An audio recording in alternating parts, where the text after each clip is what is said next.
The boardroom was silent except for the ticking of the antique clock on the wall. My mother sat at the head of the table, her diamond bracelet catching the fluorescent light as she tapped her pen against the oak surface. To everyone else, she looked regal, in control, untouchable. Across from her, my uncle's smirk widened as if this was all some private joke only he was in on. They believed they had won. They believed I was finished. After all, just days earlier, while I was away on a business trip, my mother had staged the perfect lie, a fake emergency about Grandpa's health that pulled me out of position. By the time I returned, $4.2 million was gone, vanished under her watch. The company board whispered, the air thick with tension. She sat straighter, convinced her plan was flawless, that I had no moves left. But what she didn't know was simple. She hadn't buried me. She'd given me the opening I needed. And when I played my hand, everything she'd stolen would come crashing down. Long before millions of dollars and boardroom betrayals, my life was defined by small, ordinary routines. I was the kind of person who woke before sunrise, not because I had to, but because discipline felt like breathing. The hum of the coffee machine in my apartment, the soft glow of the city skyline through my window, the way the street smelled faintly of rain in the early hours, these were my constants. I wasn't born into wealth, but I had built it with steady hands. My grandfather, my true mentor, had started a modest import business decades ago. He taught me the trade by making me do the unglamorous work, unloading crates, sweeping floors, balancing dusty ledgers in the back office while the smell of ink and cardboard filled the air. He always said, "If you can respect the small numbers, the big ones will take care of themselves." That philosophy shaped me. By the time I was in my late 20s, I wasn't just a manager. I was being groomed to be the heir to his company. Not by my demand, but by Grandpa's quiet insistence. He trusted me. He saw the way I treated people, the long hours, the way I solved problems without cutting corners. But not everyone celebrated that. My mother, glamorous, sharp-tongued, always calculating, saw Grandpa's company not as a legacy, but as leverage. To her, every dollar was proof of status, every position of authority was another jewel in her crown. While I worked late nights to secure contracts, she worked backrooms to secure influence. And she was good at it. Too good. Over the years, a pattern emerged. Whenever I made progress, she found ways to cut me down. If I landed a deal, she dismissed it as luck. If Grandpa praised me, she shifted the conversation to my lack of family loyalty. She always wanted to remind me, "This isn't yours, it's mine." The first real sting came at a family dinner, long before the millions. I had spent months working on a small expansion, nothing flashy, just a warehouse upgrade that would save the company money in the long term. Grandpa was proud, bragging at the table about my foresight. My mother, swirling her wine, smiled that thin-lipped smile she always wore when she was about to strike. "Isn't it cute?" she said, her tone dripping with condescension. "Playing businessman." Like a child setting up a lemonade stand. The laughter around the table stung worse than the words. My sister chuckled, my uncle grinned, and for a moment, I felt like I had been shoved back into childhood, belittled and invisible. Grandpa cleared his throat, his eyes narrowing at her. "Don't underestimate him," he warned. "This boy is the future of this company." I remember clutching the small brass key Grandpa had given me earlier that week, the key to his office safe. It wasn't about money, it was about trust. That key became my silent promise. I wouldn't let him down, no matter what games my mother played. But looking back, that dinner was the first warning shot. A sign of how far she was willing to go to keep control. At the time, I brushed it off as family pettiness. I told myself she'd never cross certain lines, never put money or power above blood. I couldn't have been more wrong. Because years later, when $4.2 million was at stake, she didn't hesitate. And the key I had kept all those years, that little brass reminder of Grandpa's faith, it would become the one thing that proved everything. If the family dinner was the first warning shot, the years that followed were the steady march of war drums. My mother had perfected the art of subtle sabotage. On the surface, she played the role of the refined matriarch, always polished, always smiling. But behind that smile were whispers, carefully placed seeds of doubt. She spoke to the board members privately, reminding them I was young and unseasoned. She dropped hints at family gatherings that I was too obsessed with work to ever understand leadership. Every victory I earned seemed to come with a shadow attached. I closed a deal with a European distributor, only to find weeks later that she had accidentally delayed the shipment approvals, making me look careless. I hired a promising manager, but she swooped in and whispered poison in his ear until he quit, claiming he couldn't take sides in family drama. It worked. Slowly, allies drifted from my corner. Neighbors I'd grown up around treated me with polite distance. Aunts and uncles nodded at my achievements but deferred to her opinions. Even my own sister started parroting her words, calling me obsessive, paranoid, too intense. The isolation gnawed at me. Nights grew longer, sleep thinner. I'd lie in bed staring at the ceiling, the ticking of the clock sounding like a hammer against my skull. My body carried the stress. I clenched my jaw until it ached, my stomach churned constantly, and I lived in a state of wired exhaustion. But I said nothing. I thought silence was strength. I thought enduring her games without reacting would prove I was the bigger person. Then came the business trip. It was supposed to be straightforward. A 3-day conference in Chicago to finalize a partnership that would bring millions in revenue. My bags were packed, documents in order, contracts polished to perfection. Grandpa shook my hand before I left, his palm warm and steady. "Make us proud," he said. On the second night, I got the call. My mother's voice trembled through the phone. "It's your grandfather." He collapsed. "The doctors don't know if he'll make it through the night." Panic hit like a brick to the chest. I dropped everything, booked the earliest flight home, and rushed straight to the hospital. My shoes squeaked against the sterile linoleum floors as I ran, breathless, desperate. But when I arrived, there was no emergency. Grandpa was sitting up in bed, reading a newspaper. He blinked in confusion when he saw me. "What are you doing here? You're supposed to be in Chicago." The realization washed over me slowly, like ice water dripping down my spine. There had never been an emergency. She had staged it, lied outright, knowing I would abandon everything to rush home. And it worked. While I was gone, she moved like a shadow in my absence. Board members signed off on transfers. Urgent authorizations went through without my knowledge, and by the time I pieced it together, $4.2 million had vanished into accounts I couldn't touch. I felt the world tilt beneath me. For the first time, I doubted if I could keep standing. But that night, sitting alone in my office, I wasn't as alone as I thought. My phone buzzed. It was a message from Daniel, one of the company's older accountants. "I know what she did. You're not crazy. I've seen the paperwork. Meet me tomorrow." It was the first spark of light in a tunnel I thought had no end. That was the first time someone reminded me I wasn't alone. The morning after Daniel's message, I walked into his office with the kind of tension that makes your chest feel hollow. His blinds were half drawn, dust floating lazily in the strip of sunlight across his desk. He slid a folder toward me without a word. Inside were copies of the transfer requests, all signed in my mother's sweeping cursive. The ink was fresh, the dates perfectly aligned with my so-called business trip emergency. "She's laundering it," Daniel said quietly. "Not directly, but through shell companies. It's smart, too smart for her alone. Someone's advising her." My throat tightened. It wasn't just betrayal, it was orchestration. She had allies, maybe even lawyers helping cover her tracks. That week became a blur of meetings and accusations. My mother, sensing the walls closing in, doubled down. At the next board gathering, she stood at the head of the table, pearls gleaming against her black blazer. "My son," she began with feigned sadness, "has been reckless.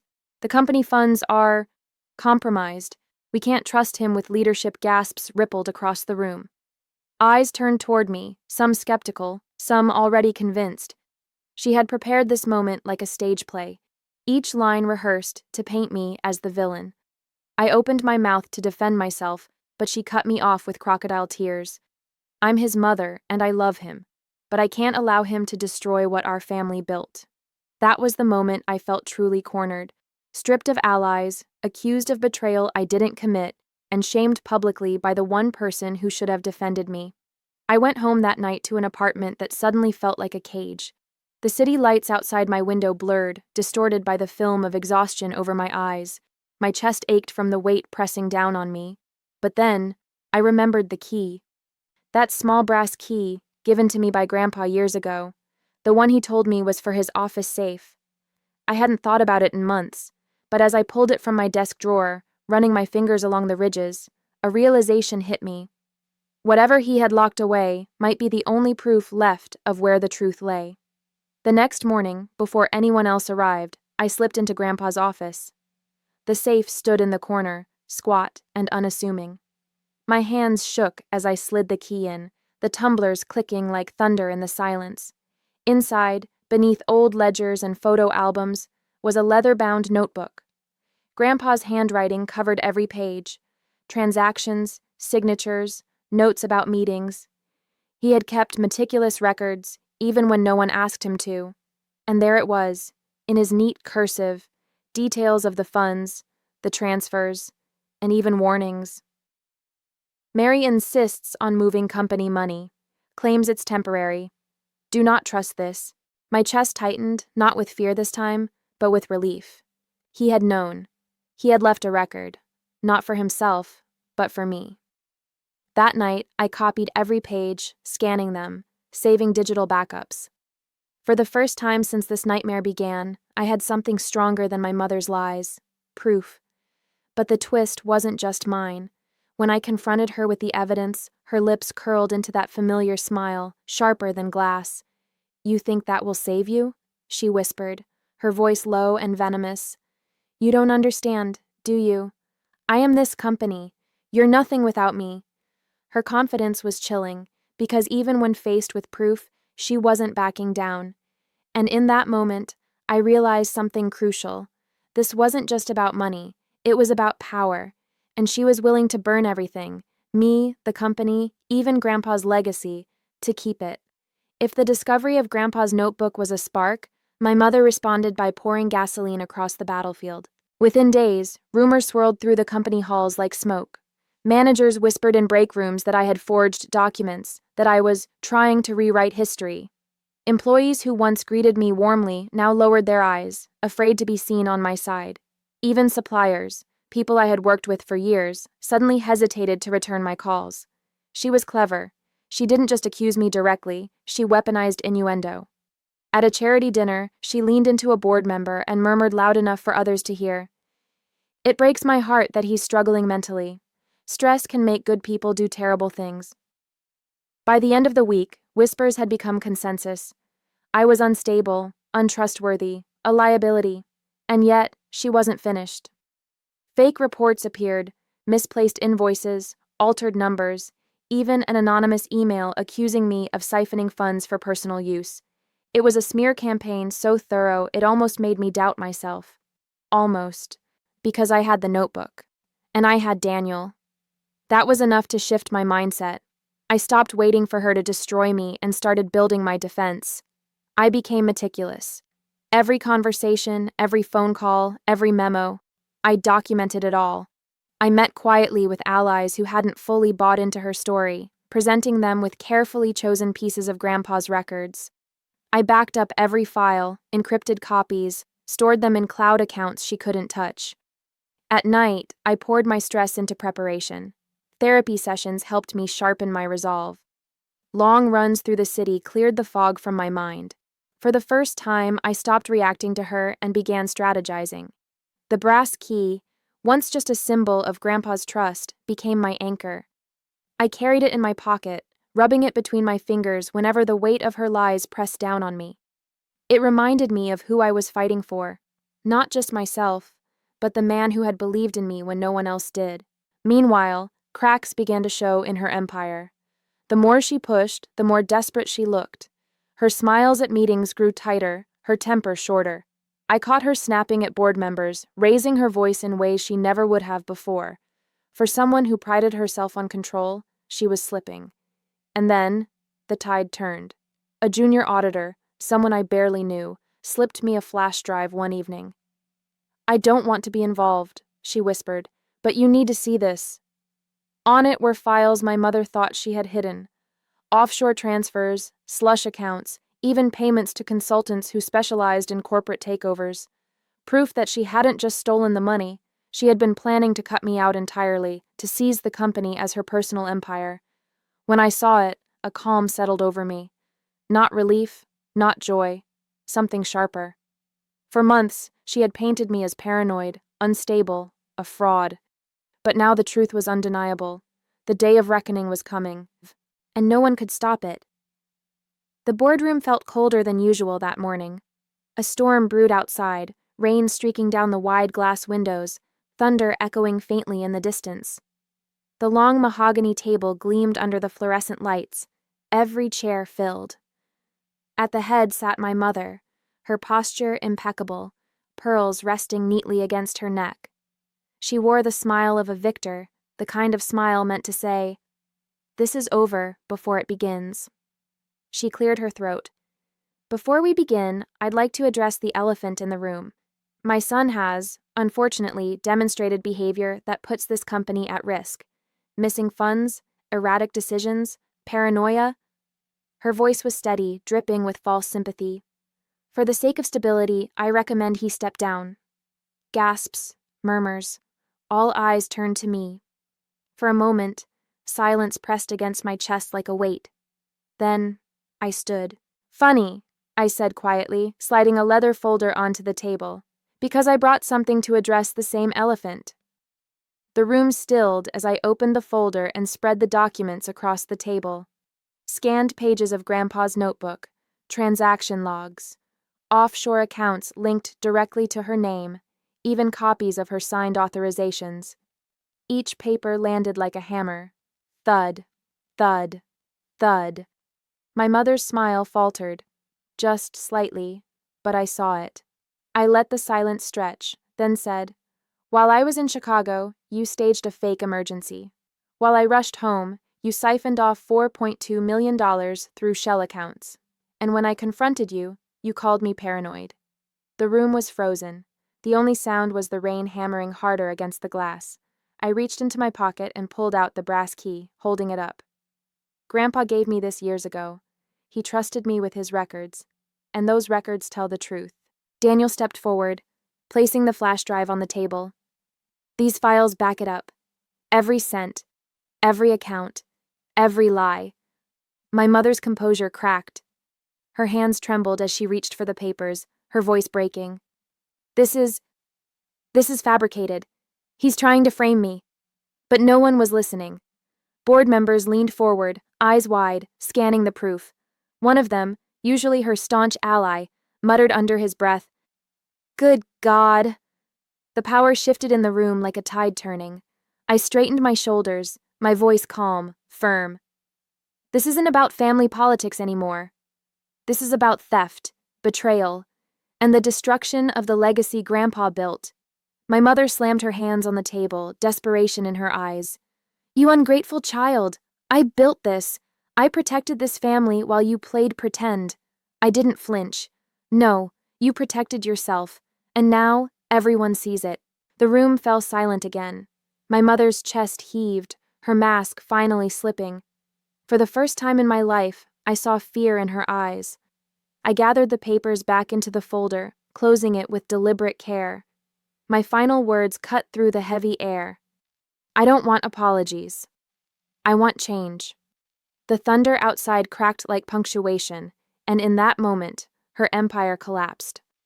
The boardroom emptied in silence, chairs scraping softly against the polished floor. No one looked at my mother as they filed out. The allies who had once clung to her now walked quickly, their eyes fixed on the door. Only a few dared to glance at me, nodding quietly as if to say, "We see the truth now." She remained seated, rigid, her hands clenched white around the armrests. Her pearls seemed to weigh heavier than ever, dragging her posture down. For the first time, she didn't look untouchable. She looked small. I left her there, staring at the folder she had tried so hard to dismiss. The days that followed moved quickly. The board called for an emergency audit. The accountants tore through records, confirming what I had already shown. 4.2 million siphoned through layered accounts. Every trail led back to her. She tried to spin it. Emails claiming she was framed, teary calls to relatives painting me as the backstabber. But the tide had turned. The evidence was too strong, and the whispers had shifted. People weren't asking if she lied anymore. They were asking how long she'd been lying. By the end of the week, she was removed from every position of authority. Her name, once gilded on the company letterhead, was struck out. I watched the maintenance team remove her portrait from the lobby wall. The empty hook it left behind said more than words ever could. As for me, I didn't gloat. I didn't celebrate in champagne-soaked parties or victory speeches. I did something quieter, something truer. I moved into Grandpa's old office. The leather chair creaked the same way it had when I was a kid, sitting across from him while he gave me advice about hard work and honesty. I placed the brass key on the desk, right where I could see it, and next to it, I set down the leather folder of evidence. Not as a weapon anymore, but as a reminder. Proof matters. Truth matters. The fallout at home was colder. My mother refused to speak to me, retreating into silence. My siblings, who had once laughed at me, stopped making eye contact. Without her shield, their confidence fractured. The house that had once been filled with smug smiles now echoed with unease. I didn't stay long. Within weeks, I signed a lease for a loft downtown. It wasn't grand, but it was mine. The first night there, I unpacked a single box: the brass key, Grandpa's old photo in its oak frame, and a brand new leather-bound notebook. I placed the key and photo on the shelf, then opened the notebook and wrote one simple line on the first page. This is the beginning. Therapy continued, but it shifted. No longer about surviving my family's manipulation. It became about building my own foundation, setting boundaries, learning how to trust again. Peace, I realized, wasn't the absence of noise. It was the presence of self-respect. Waking up to sunlight through my own windows, brewing coffee in my own mug, and knowing that every bill paid, every choice made, was mine.